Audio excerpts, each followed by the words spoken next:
असेतु सिन्धुपर्यन्ताय यस्य भारतभूमिका पितृभु पुण्यभूमिश्चैव स वै हिंदूरिति स्मृतः। भारत भू का सच्चा छिपाया गया इतिहास आपके समक्ष रखने का हमारा प्रामाणिक प्रयास है। हमारे इन कोशिशों को लाइक सब्सक्राइब करके आप हमें सहयोग करने की कृपा करें। बेल बटन जरूर दबाएं। आज तक हमने इतिहास में ईसा पूर्व 326 से 1857 का कुछ अनदेखा अनसुना जो इतिहास है वो उजागर करने की कोशिश की है। इससे आगे निजाम, मराठा और राजपूतों का इतिहास शेष है। कृपया सहयोग करें, वरना YouTube से ये हमारा इतिहास भी ओझल होने की आशंका है। वंदे मातरम। जय श्री राम। योगेश अनंत काले का सभी सुनने वालों को प्यार भरा नमस्कार। मित्रों, लास्ट एपिसोड में हमने लक्ष्मीबाई गंगाधर पंत नेवलकर इस पुण्यात्मा का सर्वोच्च त्याग देखा, स्वातंत्र्य प्रेम देखा। और इसका एक ही कारण है कि हमारी परंपरा आज भी त्याग को सबसे ज़्यादा पूजती है। लेकिन मुझे ये भी याद आता है जब हमारे पूज्य जवान हेमराज का सर थाली में सजा के उन पाकिस्तान के कुत्तों ने सीमा पर हमारे भेजा था, तब हमारी मानसिक अवस्था क्या हुई थी, याद करो आप। आज भी वो दृश्य मित्रों मेरे आंखों के सामने से हटता नहीं है। और तब की हमारी निकम्मी निपुंसक सरकार का जो जवाब उनको मिला था वो भी आपको याद होगा। कहने की जरूरत नहीं है कि तब की सरकार का वो सैनिकों के प्रति रुख था, यही रुख था उनका। शर्म आती है। मोदी जी सच कहते हैं, 2014 से पहले जो विदेश में रहने वाले भारतीय थे उनको भारतीय कहने पे शर्म आती होगी। और मित्रों, ये जो अवगुण है ना, ये तभी फलता फूलता है जिसका मन पराभूत हो, गुलाम हो, लाचार हो, षड्रिपुन से भरा पड़ा हो।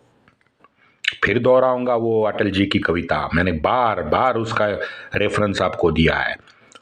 छोटे मन से कोई बड़ा नहीं होता, टूटे मन से कोई खड़ा नहीं होता।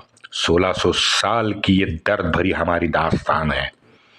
हमारे भोले, मासूम, भावनिक और आस्थावान हिंदू समाज को बेचारों को पता ही नहीं चला कि इन आक्रांताओं ने कब उनको मानसिक रीत्या गुलाम ऑलरेडी बना दिया है। आज भी जितनी भी हमारी परंपरा है, वो आज कुरीति कहलाती है। आदिवासी जैसे शब्द और उनकी नई व्याख्या जताई जाती है। देव देवताओं के प्रति जो हमारी श्रद्धा है, आस्था है, उनको ढकोसला कह के विश्वासु बता के मजाक बनाया जाता है। आज भी कई प्रकार के मानसिक जो प्रताड़न है वो हम पे जारी है। विषय आज का रानी लक्ष्मीबाई के त्याग के बाद जो हुआ उस पे आता हूं। उससे पहले ये बताना मैं भूल गया कि रानी लक्ष्मीबाई का इतिहास और उसका अगर प्रमाण ग्रंथ आपको चाहिए तो वो मात्र और मात्र एक है। किसी गोरे पे आप विश्वास मत रखो। मोहम्मद हबीब, इरफान हबीब, सतीश चंद्र, रोमिला थापर, रामचंद्र गुहा, इन जैसे भांडों पे तो कभी भी उनकी बुक खरीदो ही मत, मैं तो कहता हूँ। अगर जो इतिहास प्रेमी है, संशोधक है और जिनको संशोधन ज़्यादा करना है, वो एक चरित्र प्रमाण ये कर ले अपने मन में कि ये झांसी के मराठी पुस्तक का नाम है झांसीच्या राणी से चरित्र। ये लिखा है आदरणीय श्रीयुत पारसनीस साहब ने। इसको 60 80 90 साल तो हो ही गए। और इसी ग्रंथ में उन्होंने विस्तार से रानी की जीवनी का और उसके वो दर्दनाक मृत्यु का वर्णन किया है। सावरकर जी ने भी अपने अद्भुत प्रतिभा के चलते ये अपने 1857 का स्वातंत्र समर में इसको उद्घोषित किया है। मित्रों, अभी तक हमने बंगाल, उत्तर प्रदेश, मध्य प्रदेश, पंजाब, है ना, ये मोटे तौर पे इन 4 प्रांतों के हमारे राष्ट्रवीरों के बलिदान को हमने अभी तक नमन किया है। और लगातार सारे एपिसोड में मैंने दक्षिण भारत के साथ ही राजपूताना और गुजरात के संदिग्ध भूमिका पर बारंबार उंगली उठाई है। आज जरा वो महाराष्ट्र की तात्कालीन परिस्थिति को जान लेते हैं। निस्संदेह महाराष्ट्र में सबसे बड़ी रियासत मराठाओं की थी, लेकिन वो 2 हिस्सों में बटी थी। उसका एक अपना इतिहास है, वो आगे कभी मैं बताने की कोशिश करूंगा। लेकिन मराठा रियासत छोड़ के जितनी भी महाराष्ट्र में छोटी मोटी रियासतें थी, ज़्यादातर पूर्वाश्रमी के हिंदवी स्वराज्य के प्रतिभावान सरदार ही थे। उनका सभी का निराशाजनक जो सहभाग है युद्ध में, वो मुझे आश्चर्यचकित करता है। हाँ, ऐसा नहीं है कि ग्राउंड लेवल पे प्रयत्न नहीं हुआ, जरूर हुए, लेकिन राजसत्ता ने उसको खुलकर समर्थन कभी नहीं दिया, ये वास्तव है। एपिसोड के डिस्क्रिप्शन में मैंने एक बार हैदराबाद का जिक्र किया था, लेकिन वो बड़ा ही सतही सिद्ध हुआ है। और कारण यही है कि हैदराबाद सरकार ने खुलकर समर्थन नहीं किया, बल्कि उनका खुलकर विरोध किया, क्योंकि इसके पीछे का कारण वही घिसा पीटा पुराना। अब आप भी सुन सुन के थक गए होंगे। दारुल इस्लाम बनाने की गंदी गलीज हरे तोते की मंशा, यही था, यही है वो। लेकिन आज महाराष्ट्र की हम बात करेंगे। लक्ष्मीबाई गंगाधर पंत नेवलकर जी की तो हमने बात की। दूसरे बंदे की बात करते हैं, रंगो बापूजी गुप्ते। वैसे रंगो बापूजी का उल्लेख मैंने किया था कि मराठा रियासत की तरफ से लंदन में इंग्लैंड के रानी के सामने उन्होंने अर्जी लगाई थी। तभी लंदन में ही अजीमुल्ला खान भी अर्जी लगाने आए थे, लेकिन वो पेशवाओं की तरफ आए थे, उनकी तरफ से आए थे। और रंगो बापूजी गुप्ते जो थे वो सातारा के छत्रपति शिवाजी महाराज के वंशज प्रताप सिंह की अर्जी लेके आए थे, लेकिन उनको वहाँ पे कामयाबी नहीं मिली। फिर वो फ्रांस गए, मदद की गुहार लगाई, दोनों को खाली हाथ लौटना पड़ा। इस पर जो वापस वो लोग जब आ रहे थे, तो उस प्रवास में शायद कुछ योजना, कुछ प्लान ए, प्लान बी, कुछ ना कुछ तो मित्रों निश्चित उन्होंने बनाया था, क्योंकि इसके परिणाम स्वरूप हम देखते हैं कि दोनों भारत में आने के तुरंत बाद अपने अपने क्षेत्र में समर्थन जुटाने के कार्य में तेजी से लग गए थे। रंगो बापूजी ने पश्चिम और दक्षिण महाराष्ट्र की रियासतों से संपर्क शुरू किया था। 18 पगड़ जातियों को जोड़ने का काम किया था। सातारा, कोल्हापुर, ये दोनों रियासतें छत्रपति शिवाजी महाराज के वंशजों की ही थी, तो वहाँ काम करना रंगो बापूजी को आसान गया। रंगो बापूजी वैसे बहुत पढ़े लिखे प्रकांड पंडित थे, लेकिन दुर्भाग्य से ईस्ट इंडिया कंपनी के गुलाम थे। अब कंपनी सरकार की तरफ से वो सातारा में छत्रपति प्रताप सिंह के दरबारी नौकर बने थे। बड़ी ईमान इतबार से वो अपनी सेवा कंपनी को दे रहे थे। वैसे प्रथम बाजीराव ने छत्रपति प्रताप सिंह को महाबलेश्वर के पास वासोटा नामक किले में कैद कर लिया था।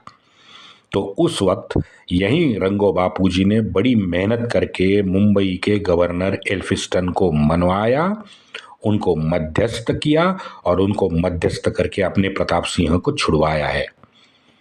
लेकिन कंपनी का रवैया देखो, क्योंकि इस घटना के बाद कंपनी ने उनको सातारा से नासिक भेजा तहसीलदार बना के, उनको सातारा नहीं रुकने दिया। दूसरा, इंदौर के होलकर और अंग्रेज के युद्ध के दौरान रंगो बापूजी कंपनी के पक्ष में कैप्टन ब्रिज के साथ खड़े हुए हमें दिखाई देते हैं। इसका सीधा मतलब है कि रंगो बापूजी बड़े ईमान से गुलामी कर रहे थे, लेकिन अचानक कुछ तो हुआ। क्या हुआ पता नहीं, इतिहास को नहीं मालूम क्या हुआ, लेकिन 1830 में हमारे श्री स्वामी समर्थ महाराज के अक्कलकोट शहर में सातारा की रियासत ने अंग्रेजों के साथ बड़ा विद्रोह किया। अंग्रेज बार बार कहते रहे कि इसका मास्टरमाइंड बापूजी ही थे, रंगो बापूजी थे, और इसको पुष्टि भी मिलती है जब रंगो बापूजी ने कंपनी सरकार से तुरंत इस्तीफा दिया और सातारा रियासत में वो नौकरी करने लगे। वहाँ सातारा रियासत में अपनी बुद्धिमत्ता, लेखन और वक्तृत्व कौशल्य के दम पर उन्होंने प्रताप सिंह के नामंजूर दत्तक विधान की लड़ाई बहुत खूबी से लड़ी। वैसे उन दिनों ईस्ट इंडिया कंपनी की वो राज्य खालसा पॉलिसी थी ना, हाँ, सबको हड़प लेना है, वो तो कोशिश सतत 1808 से ही जारी थी। प्रताप सिंह ने रंगो बापूजी को अपना वकील बना के सनदशील मार्ग से लड़ाई लड़ने पहले मुंबई में रंगो बापूजी ने पहला काम किया कि गोरे कैप्टन कोगाग को मासिक 2000 रुपए का वेतन देके लंदन में अपना पक्ष रखने को नियुक्त किया। फिर इनका लंदन में जाने का समय आया तो राजा ने 50,000 रुपए रंगो बापूजी को दे के उनको लंदन भेजा। 1840 से लंदन में यहीं उनको अजीमुल्ला खान भी मिले, लेकिन इंग्लैंड के रानी ने दोनों के पक्ष सुनने से साफ इनकार कर दिया। अब यहाँ मिले अपयश को देख के दोनों फिर फ्रांस गए, वहाँ तीसरे नेपोलियन से मिले, लेकिन वहाँ भी नाकामी हाथ लगी। तो उसके बाद वो माल्टा गए। अब माल्टा किसके लिए गए मुझे पता नहीं है, ना इतिहास को मालूम है, लेकिन माल्टा से रंगो बापूजी फिर एक बार लंदन आ गए। फरवरी 1843 में 1843 में कंपनी प्रोप्राइटर के सामने अपना पक्ष उन्होंने दमदार तरीके से रखा, और वो पक्ष रखते हुए जो उन्होंने भाषण दिया है वो आज भी प्रसिद्ध है। जब से रंगो बापूजी इंग्लैंड गए थे तो वहाँ से महाराज के साथ, सातारा के महाराज के साथ इनका पत्र व्यवहार शुरू था, लेकिन अब थोड़े महीनों के बाद में ये पत्र व्यवहार है, ये एक दरबारी ने गद्दारी करके अंग्रेज़ों को पहुंचाना शुरू किया। अब रंगो बापूजी को इसकी भनक लगी तो उनकी अफाट बुद्धिमत्ता आप देखिए कि उन्होंने उसके बाद 2 पत्र भेजने चालू किए। एक राज दरबार में आता था और दूसरा उनके विश्वासु नौकर के पास आता था। अब ये असली और बनावटी दोनों पत्र भेज के अंग्रेज़ों को उन्होंने पूरा मूर्ख बनाया। क्यों मैं ये रेफरेंस दे रहा हूँ, क्योंकि इन सारे पत्रों का अब प्रकाशन हुआ है तो हम देख सकते हैं उनकी सोच क्या थी। अथक 1400 साल से प्रयत्न करने के बाद भी उनके हाथ में जब अपयश आया तो उन्होंने भारत लौटने का फैसला किया। अब यहाँ पे जब वो लौटने की तारीख नज़दीक आ गई तो लंदन में तो उन्होंने अपने वक्तृत्व कौशल्य से और अपनी बुद्धिमत्ता से बहुत सारे मित्र बनाए थे। तो उन सब मित्रों ने विदाई के दिन रंगो बापूजी का सत्कार किया और रंगो बापूजी को एक चांदी का सिक्का दिया है, और वो सिक्के पे लिखा है 14 बरस तक बिना थके अपने स्वामी को सेवा देने वाला। तो ये अप्रिसिएशन है उनके लंदन के मित्रों का। 1847 प्रताप सिंह के मृत्यु के बाद उनके गद्दी पर बालक को बिठा के रंगो बापूजी पंतप्रधान बन गए। लेकिन वही हुआ जो 1808 से कंपनी कर रही थी। कंपनी ने दत्तक विधान नामंजूर कर दिया। उस वक्त जब नामंजूर किया 1947 के बाद, उस वक्त उत्तर भारत में नाना साहब के ये पत्र व्यवहार, रोटी और रक्त कमल वाला दास बाबा का प्रसाद, है ना, वो हर एक गांव में पहुंचने लगा था। तो वैसे महाराष्ट्र में भी उसकी गूंज तो सुनाई देती ही होंगी, क्योंकि 1857 के जनवरी में रंगो बापूजी की भेंट गोसावी के भेष में आए तात्या टोपे से हुई। बाद में तात्या उन्हें लेके बिठुर गए। कुछ बातचीत हुई की। वहां उन्होंने दक्षिण का नेतृत्व स्वीकार किया, स्वातंत्र्य युद्ध का। सातारा लौटे, फिर सभी जातियों के मुखिया से लगातार बातचीत शुरू कर दी। उनको साथ लेने का आश्वासन दे दिया। युवकों को सैनिकी प्रशिक्षण देना उन्होंने आरंभ किया। बंगलुरु तक जाके राष्ट्रवीरों की एक फौज तैयार की। परली का खजाना लूटा।